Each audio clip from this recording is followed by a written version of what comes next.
Instructions. You will hear a number of different recordings, and you will have to answer questions on what you hear. There will be time for you to read the instructions and questions, and you will have a chance to check your work.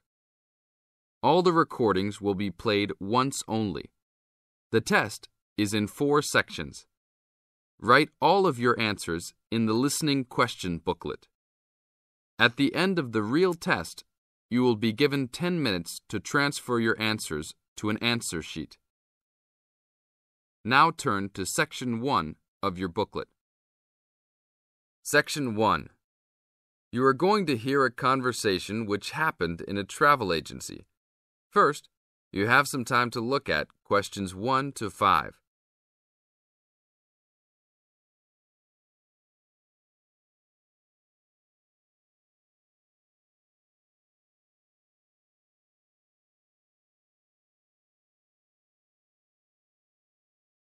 Before we start the test, look at the example of your question booklet and listen to the tape.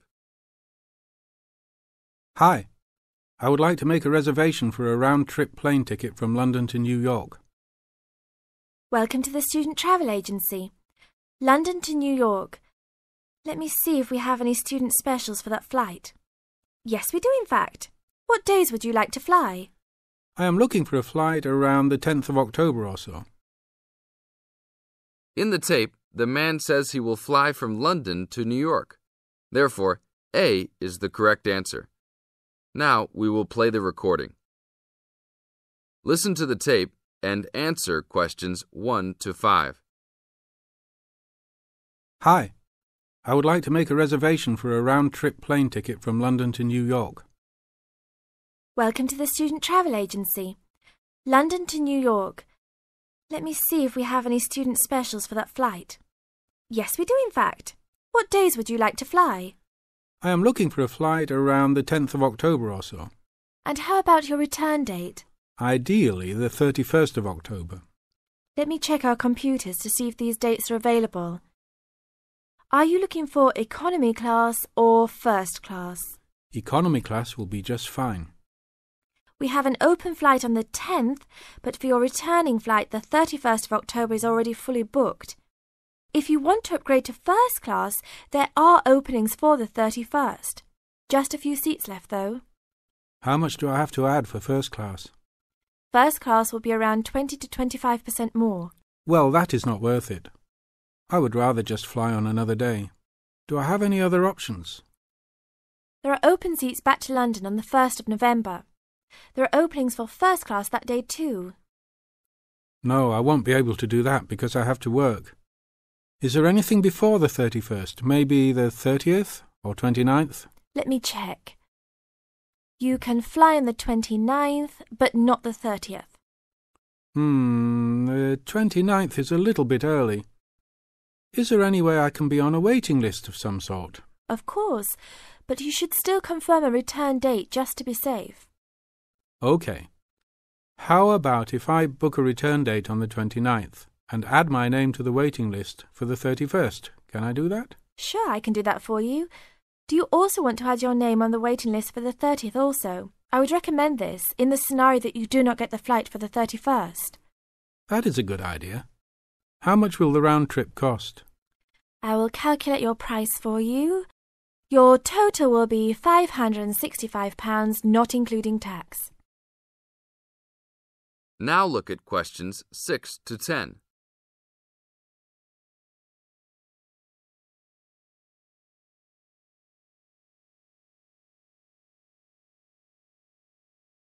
Now listen to the tape and answer questions 6 to 10. That's not too bad. Is there any discount for students? That is already including the discount. Without the discount, the price is easily over £600. OK, that sounds good then. Please put me down for those dates. I will need your information. Name and student identification number, please.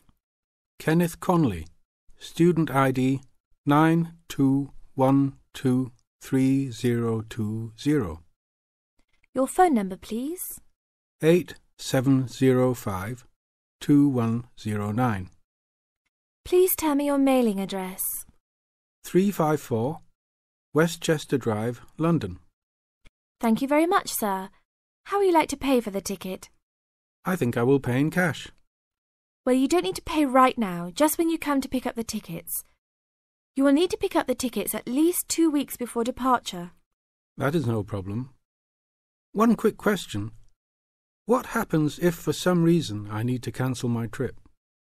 The student discount tickets are unfortunately non-refundable. However, if your cancellation is before 24 hours of takeoff time, then you can reschedule your flight for another day. If the cancellation is within 24 hours, then you forfeit your ticket. I understand. Well, thank you very much. I will see you next week. See you then. This is the end of Section 1. You now have 30 seconds to check your answers.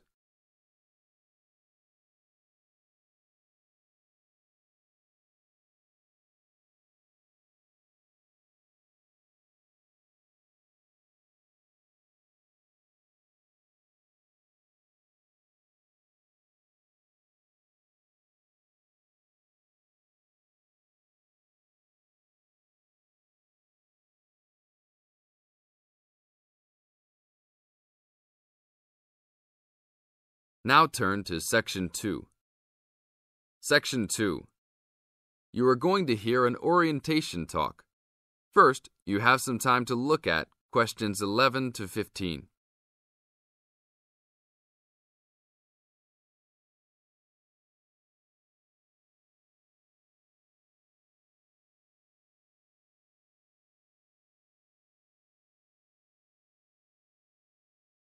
Now listen to the tape and answer questions 11 to 15. Welcome to Orientation Week. Today I am here with the captain of our school's women's gymnastics team. Her name is Elizabeth Rain, and she is a fourth-year student. I hope you can all see her as an example of a responsible student and athlete, a role model for everyone. Hi, Elizabeth. Thank you for stopping by our Orientation Week.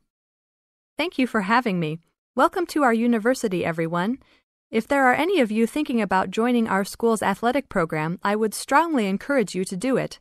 Being a part of the gymnastics team has been one of my best experiences during my time at this school. It has taught me so much about teamwork and friendship, and has even taught me how to improve my academics by prioritizing my time. I have some questions that I am sure the students will want to know the answers to as well. First of all, how did you find the time to do well in classes as well as train for gymnastics? Prioritizing is the key. You must be very organized. Every day I wake up and I know what I must do for the day. I plan things in order of importance. For example, if today I have a competition for gymnastics in the afternoon, then I know I have to finish my homework and studying in the morning.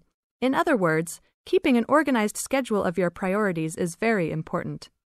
Can you explain to the students a little bit about your study habits? Well, I usually try to take classes that I'm interested in. This way, I have no excuse not to study because I chose the classes out of my own preference. I separate my study time by class. For example, if I have 5 classes for this semester, I will study for 1 class a day from Monday through Friday, and then review for all of them on the weekend. I won't try and study for all 5 of my classes at one time. It is too hard to do that, to remember everything and not feel like you are going crazy. It is very important to focus the time that you set aside for studying. I do not study with the television on. I try to keep away from all distractions because I find that I learn better that way. But of course, how each individual will study depends on each person. Now look at questions 16 to 20.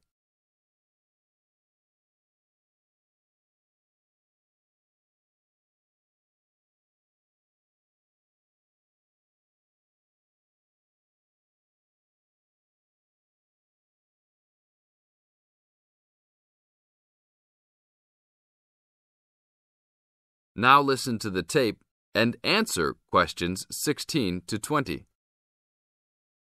That sounds like good advice. Let's talk a little bit about your gymnastics career. How long have you been doing this sport for, and what has been the best moment of your college participation? Well, I've been participating in gymnastics since I was a kid. My parents got me involved in the sport. The best moment. I would have to say that there is not one single instance that stands out in my mind as the best moment, but more of a whole experience. My first year in university was definitely one of the best years of my life. I met my best friends that year and really learned to grow up and be independent. Our team went to the national championships that year, and it was an incredible experience, so I would count the whole year as my best experience in college. How about the worst moment? It is true everyone goes through bad experiences. My worst experience would have to be the fall of last year when I broke my wrist. I was unable to participate in sports for the remainder of the year and had to learn how to write with my left hand. I guess when I look back at it, though, even though I wouldn't wish this to happen to anyone, this experience definitely made me stronger as a person. It taught me to look at life with a new perspective and to really value the friends and family that are important and close to me. Thanks for your time, Elizabeth. Do you have anything else you want to tell the new students? Just have a good time. Don't stress out too much, but be responsible for your actions. Work hard and play hard. That's my motto for life. This is the end of Section 2. You now have 30 seconds to check your answers.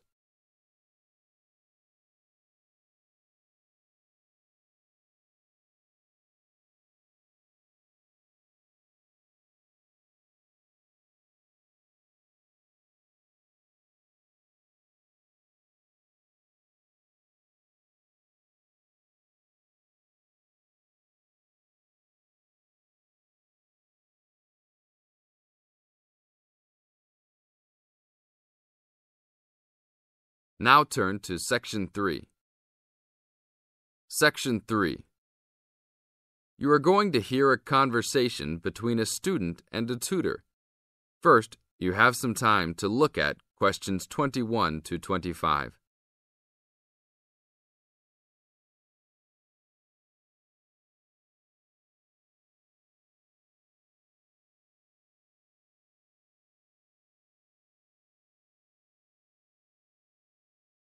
Now listen to the tape and answer questions 21 to 25. Hi, Brad. I was wondering if you have time to answer some of my questions about my upcoming test. Sure, no problem, Jeff. What is it that you're having problems on? Well, it's for my English final. We have to prepare a 5-minute speech to present in front of the whole class, including the professor. So I'm a little bit worried. Is there any specific topic, or can you do it on whatever you want? It has to have something to do with the origins of English literature. I'm thinking of doing it on Shakespeare, but I bet many other students will have the same idea. That's fine. Don't worry if others are doing the same thing. As long as you do a good job, that's all that counts. A good professor will grade all students fairly. You really think so? I suppose Shakespeare is the most famous author, so it should be fine. Besides, Shakespeare has so many works. You only have to choose a couple of them and talk about those. I guess you're right. Do you have any advice about how to prepare a speech? First, you need to select your topic. Have you done this yet? Yes, I have lots of information on Shakespeare. Good. Next, you should do a research on a specific topic. Do you have a deadline for which to turn in your speech topic? The deadline is next Tuesday. So you should have a detailed outline of what you will say by then. Do not just turn in a piece of paper saying Shakespeare on it. That will not give your professor any idea as to what you will be talking about. Okay, so you think I should write out an outline of my speech? Of course! Writing your speech out in outline form is essential. No one could give a speech from scratch. Even the president must refer to his outline when giving a speech. An outline will give you a good structure to base your speech on. Now look at questions 26 to 30.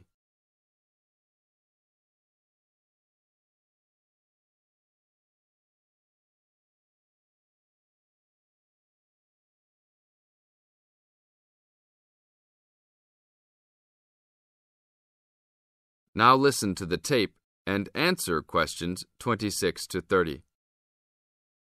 That's true. I was thinking that I would do an outline last, after I figured everything out. But I think your idea is better. What should I do after I have an outline prepared? You should then write the speech out, word for word, what you're going to say. This is so you'll have a firm idea of what you will say. It doesn't mean that the speech you will give will be exactly the same, but at least you have a fairly good idea what the final product will be. At this point, I can read it over for you if you want. Really? That would be great. I would appreciate that so much. No problem. Once you write it out, the next step is to practice giving the speech. At first, you can do it in front of the mirror, so you can see your expressions in your presentation. After that, you should practice giving your speech to some friends. I can listen to it for you too. That's a great idea. I really owe you a big favour then. Sure, you can do my Latin homework for me. Just kidding. Seriously, don't worry about it. I can help you with anything you need. So when is the speech due? Well, the speech topic is due next Tuesday. The speech itself will be due next Friday. I can help you any time you want because I have no tests this next week. Besides, I'm an English major and Shakespeare's one of my favourite authors, so helping you out will be no big deal. Thanks so much. Well, I'm going to the library to get started on all this. I'll call you tomorrow. See you tomorrow then. This is the end of Section 3. You now have 30 seconds to check your answers.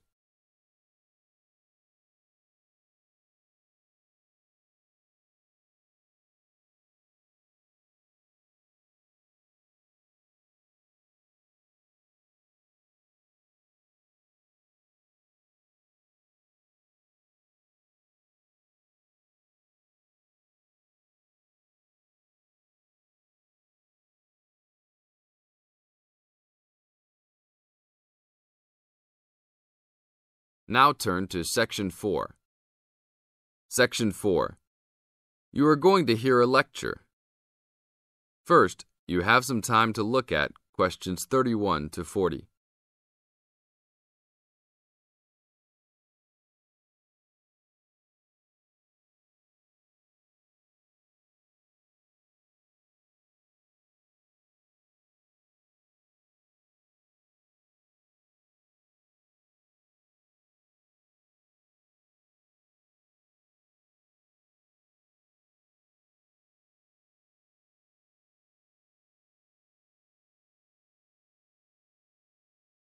Now listen to the tape and answer questions 31 to 40. I'd like to introduce Rebecca Bramwell, an artist and illustrator who has come along today to talk to you all about getting your first job or commission as an artist. Over to you, Rebecca. Thank you for inviting me. I remember when I graduated back in 1983, I was very excited about getting my first commission. My degree was in fine art, and I'd worked long and hard to get it. I was an enthusiastic student and I never found it difficult to find the incentive to paint. I think as a student you're pushed along by fellow students and tutors and the driving force is there. However, when you leave college you find yourself saying things like, I'll have one more cup of coffee and then I'll sit down to work. I hate to admit it, but I say it myself. Suddenly, it isn't finding the inspiration or getting the right paper that's a problem. It's you. In my view, there are a number of reasons why this happens. It's a real challenge making a decent living as a new artist. You have to find a market for your work. Often you work freelance and need to take samples or portfolios of your work from place to place. These experiences are common to a lot of professional people. But artists also have to bare their souls to the world in a way. More than anything, they want praise. If people don't like what they create, then it can be a very emotional and upsetting experience hearing them say this. I began to realize that these problems were preventing me from having a career in art, and so I decided to experiment. I was a painter, but I started to dabble in illustration, drawing pictures for books, cards, and this offered me the opportunity to become more emotionally detached from my work. I was no longer producing images from the heart, but developing images for a specified subject, taking a more practical approach. I began to develop a collection of my illustrations which I put into a portfolio and started to carry around with me to show prospective clients and employers. But it was still tricky because publishers, for example, want to know that your drawings will reproduce well in a book. But without having had any work published, it's hard to prove this. Having a wonderful portfolio or collection of original artwork is, of course, a first step.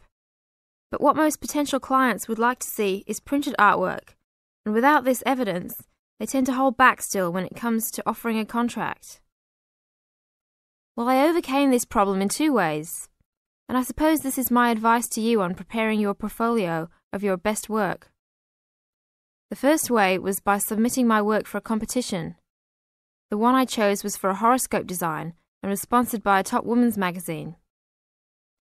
There are a few of these competitions each year, and they offer new illustrators an opportunity to showcase their work. The other approach I took was to design and print some mock-up pages of a book. In other words, I placed some of my illustrations next to some text in order to demonstrate how my work would look when it was printed. Perhaps I was lucky in that I had taken a degree that provided me with all-round creative skills, so that I could vary my style and wasn't limited to a certain technique. I think that is important. The art world and many other creative fields do try to pigeonhole people into snug boxes with an accompanying label. I think you should try to resist this if you feel it happening to you. If you don't, you'll find it difficult to have new work accepted if you try to develop your style at a later stage in your career. Nevertheless, when you start out, and particularly when you're going for an interview, it's important not to confuse people by having a lot of different examples in your portfolio. One remedy for this is to separate your work into distinct categories. In my case, I did this by dividing my design-inspired illustrations from my paintings. It is then easier to analyze the market suited to each portfolio, such as magazines, book jackets, CD covers, etc. Working under two names is also useful, as it clarifies the different approaches and offers a distinction between them. I think it's been hard for artists to be recognized in anything other than the pigeonholes that they have been placed in. Luckily, these barriers are slowly being demolished. This is the end of Section 4. You now have 30 seconds to check your answers.